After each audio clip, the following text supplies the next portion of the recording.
여러분 안녕하세요. 참빛교회 수요 성경 공부 함께 하시는 여러분들 주님의 이름으로 환영합니다. 오늘은 고린도 전서와 고린도 후서를 함께 우리 살펴보도록 하겠습니다. 고린도 전서 후서는 사도 바울이 고린도의 교회에 보낸 그러한 서신서입니다.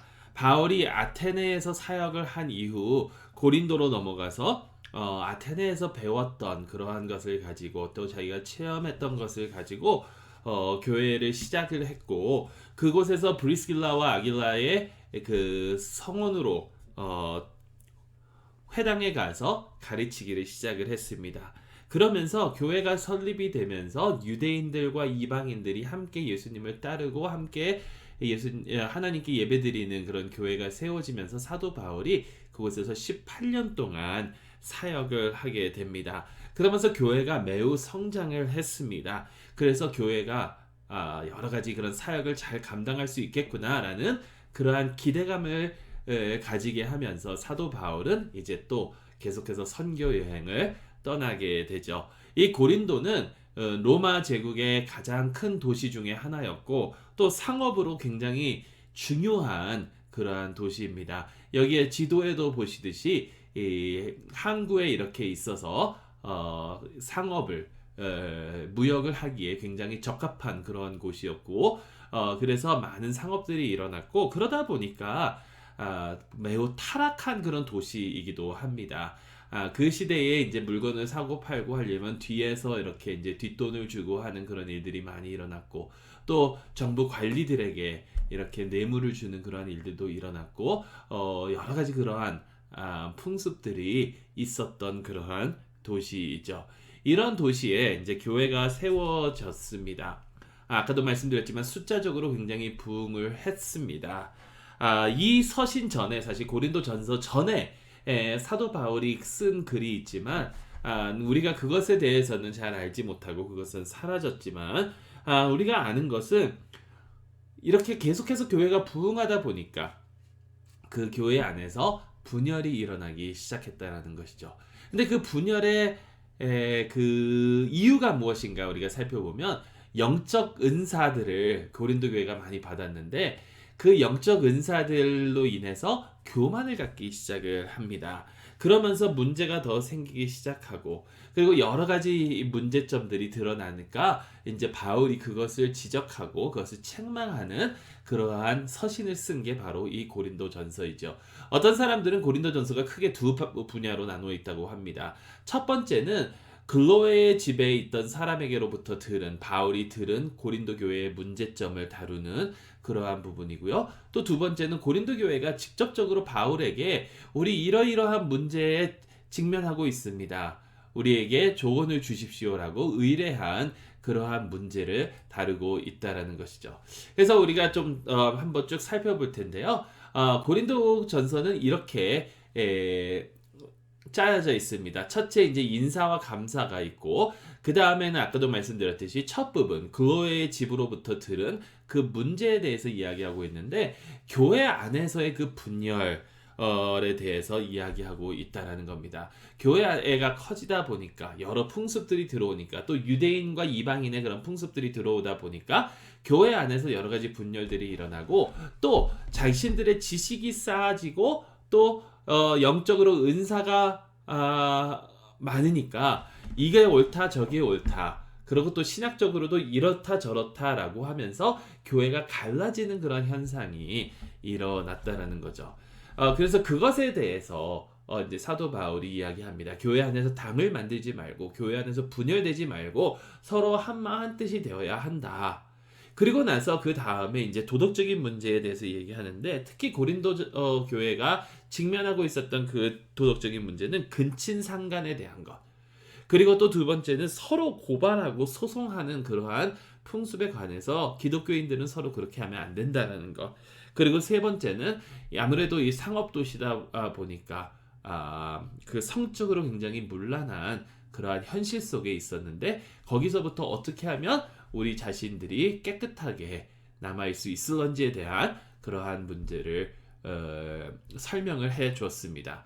그리고 난 다음에 고린도 교회가 바울에게 직접적으로 의뢰한 그런 문제들을 다루는데요. 첫 번째는 결혼과 이혼에 대한 그런 문제를 다루고, 또 두 번째는 8장부터 11장이라는 그 긴 시간을 통해서 제사에 바쳐진 그 음식, 이방 신에게 제물로 바쳐진 그 음식을 먹어도 되느냐, 먹으면 안 되느냐, 이거에 대한 이야기를 나누게 되죠. 사도 바울은 우리는 그리스도 안에서 자유가 있다라고 하지만 여기서도 그 연약한 자를 위해서 우리가 조심해야 될 것은 조심해야 된다라는 거.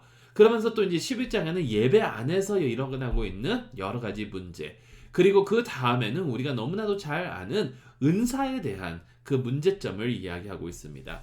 하나님께서 기독교인들에게 각 사람마다 자신의 분량대로 다른 은사들을 주었는데, 어떠한 은사를 받은 사람들이 나는 이 은사를 받았으니까 너보다 더 성숙하다, 너보다 더 믿음이 좋다, 너보다 더 하나님과 가깝다라는 그러한 영적 교만을 보였다라는 거죠. 사도 바울은 뭐라고 얘기하냐면, 그 모든 은사가 사랑이 없으면 아무런 쓸모가 없다, 소용이 없다라는 것을 이야기합니다.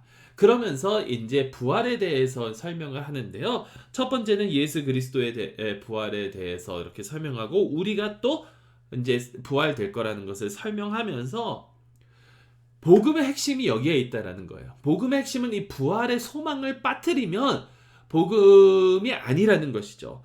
우리의 육과 우리의 영이 새롭게 회복되어야만 진정으로 교회다운 모습을 우리가 가질 수 있다. 지금 이 세상에서는 우리는 이 타락된 그런 육체 안에서 있기 때문에, 그렇기 때문에 온전한 그 하나님의 의를 이룰 수가 없다라는 거예요. 하지만 그렇다고 해서 그러니까 우리는 소망이 없느냐? 아니죠. 우리는 이미 하나님 앞에서 깨끗함을 받았기 때문에 그것을 위해서 더욱더 성숙해져 나아가는 그런 모습이 필요하다라는 겁니다. 그렇고 그렇게 성숙해서 나아갈 때 결국에는 언젠간 우리가 부활하는 그 날이 올 것이고, 그때 하나님께서 우리를 교회다운 모습으로 불러주신다라는 거죠. 그러면서 이제 헌금과 기타 문제들을 이렇게 이야기하고 결론을 맺게 됩니다. 자, 여기서 중요한 것은 이겁니다. 문제의 공통점은 첫째로 바울의 권위를 인정하지 않는 사람들이 있었어요. 그래서 나는 누구를 따르고, 나는 베드로를 따르고, 나는 아볼로를 따르고, 나는 그리스도를 따르고, 근데 바울이 자기의 그 사도가 됨을, 예수 그리스도께서 자기를 직접 만나 주어서 보내신 것을 이야기하면서 설명하면서 누구를 따르기 때문에, 누구 파기 때문에 나눠지면 안 된다라는 것을 이야기를 하죠. 그리고 많은 사람들이 아무래도 이게 발달된 그런 상업 도시다 보니까 세상의 지혜를 가지고 있었다라는 겁니다. 그러니까 그 지혜를 가져다가 교회에다 두면서 이러이러하게 해야 된다. 여러분, 이거 오늘날 우리가 많이 보는 현상 아닌가요? 바깥 세상의 이치를 교회 안으로 가지고 와서 이렇게 세상은 움직이기 때문에 우리도 이래야만 된다.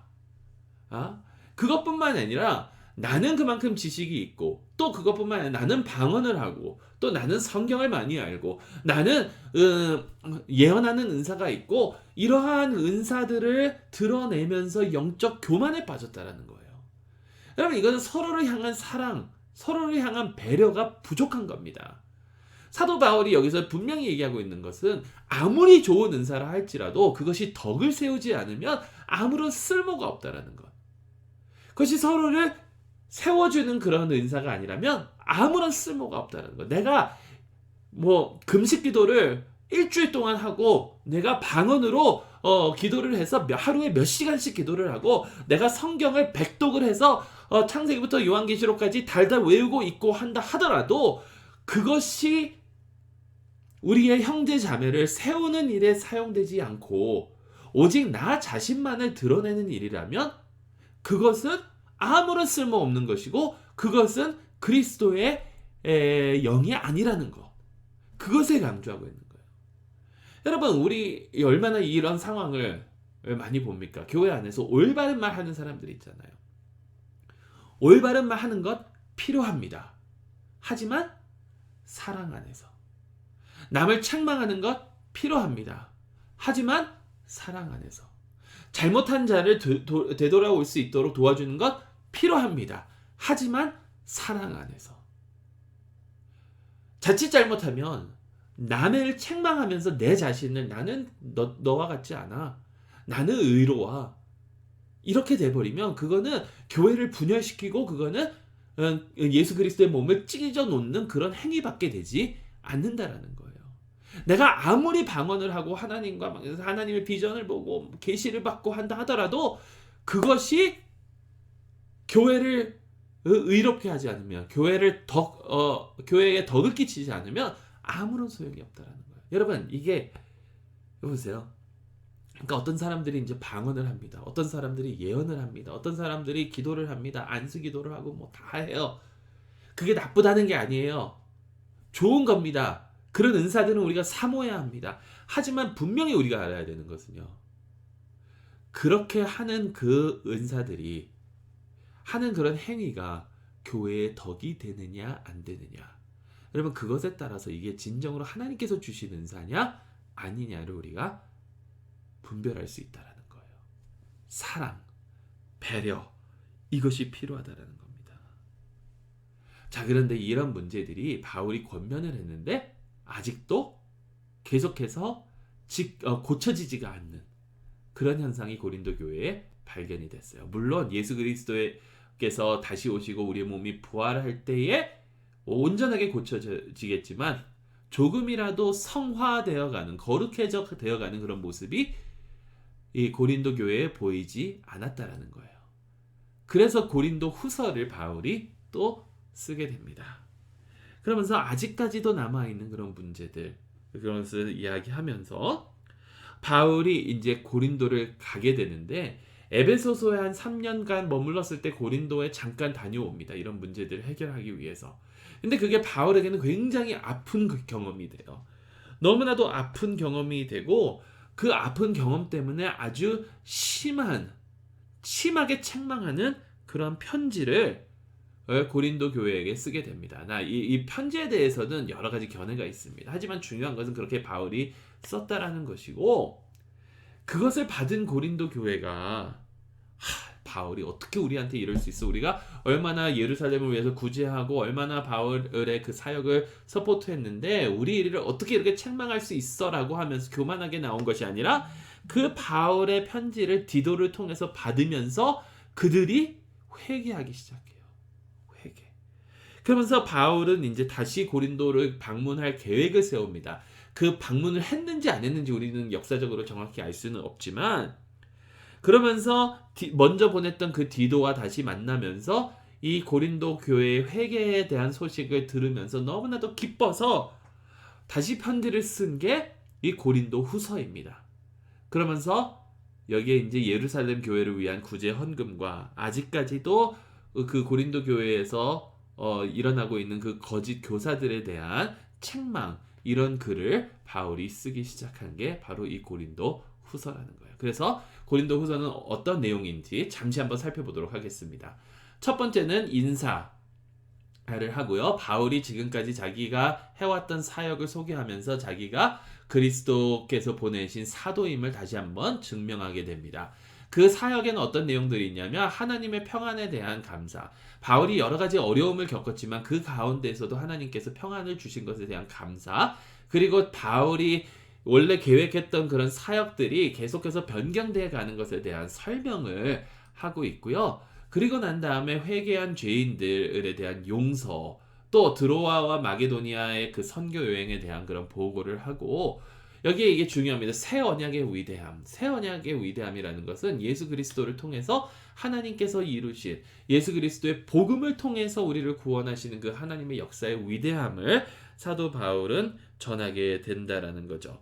그리고 난 다음에 여기에는 뭐 승리, 우리가 영적으로 승리한 거, 생명의 편지, 우리가 질그릇으로 하나님께서 우리를 지어주신 것 이런 내용들이 다 들어가 있고 그리고 이제 디도를 다시 만나게 돼서 고린도 교회의 그 반응을 듣고 감사하는 그런 내용들이 여기에 있다라는 거예요. 자 그러면서 이렇게 고린도 교회가 회개하고 주님 앞으로 돌아오고 고치려고 하는 모습에 대해서 감사하면서 이제 예루살렘 성도들을 위한 그런 구제 헌금에 대한 이야기를 꺼냅니다. 예루살렘에 너무나도 가난한 자들이 많다. 그러니까 우리가 예루살렘 교회에서 복음이 나왔고 예루살렘 교회로부터 이제 이 사역이 시작이 됐는데 그러니까 감사하는 마음으로 그들을 도와야 한다. 그러면서 마게도니아가 어떻게 그렇게 구제 사역을 했는지 그리고 또 예수 그리스도께서 어떻게 가난한 자들을 살펴보셨는지 예를 들면서 마지막으로 간구, 도움을 요청을 합니다. 그리고 마지막으로 거짓 교사들을 책망하고 자기 자신을 변호하는 그러한 이야기를 해요. 영적 권능에 대해서 얘기를 하고요. 바울이 자기가 자랑할 것에 대해서 얘기를 합니다. 근데 바울은 올바른 기독교인으로서 올바른 자랑이 무엇인지 여기서 정의를 내려요. 그게 무엇을 자랑하는 거냐면 내가 은사가 있어서 자랑하는 것이 아닙니다. 나의 고난에 대해서 자랑을 하고 나의 연약함에 대해서 자랑을 하고 나의 부족함에 대해서 자랑을 하고 하나님의 역사에 대해서 하나님의 사역에 대해서 그리고 또 고린도 교회를 사랑하는 그 자기 자신의 마음에 대해서 자랑을 했다라는 거예요. 그것은 뭐냐면 내가 나타나려고 나를 자신을 드러내려고 하는 자랑이 아니라 나는 이렇게 방언해, 나는 이렇게 금식해, 나는 이렇게 주님을 섬겨 이러한 자랑이 아니라 나는 연약한데 그 가운데서 하나님께서 역사하고 계시다라는 것을 자랑하고 있었다라는 거예요. 자, 그러면서 이제 거짓 교사들에 대한 경고를 하고 축복을 하고 마치게 됩니다. 여러분 여기에 중요한 띠임을 보면 똑같습니다. 우리는 우리의 교만을 회개해야 돼요. 그리고 우리는 스스로 우리의 위치를 알아야 돼요. 우리가 얼마나 연약하고 부족한 존재인지. 그러면서 겸손한 마음으로 우리는 나아가야 된다는 겁니다. 여러분 교만은 교회를 분열시킵니다. 아무리 좋은 것을 우리가 가지고 있다 하더라도 교만하면 교회가 분열이 됩니다. 그런 것들 다 내려놓고 내가 그런 은사를 가질 수 있는 것, 내가 주님을 섬길 수 있는 것, 이 모든 것은 나의 연약함 가운데 나타나시는 하나님의 능력 때문이라는 것을 우리는 깨닫고 항상 겸손한 마음으로 서로를 배려하며 사랑하며 나아가야 한다는 것이죠. 사랑하는 성도 여러분, 이게 고린도 전후서의 내용입니다. 이제 사실 저희가 고린도 전후서를 거의 다 읽고 이제 오늘 내일이면 마치게 되는데 이러한 점들을 다시 한번 되새기면서 하나님 앞에서 은혜가 되는 그런 귀한 시간들이 될 수 있기를 간절히 소망합니다. 몇 가지 우리가 묵상할 질문 드릴 텐데요.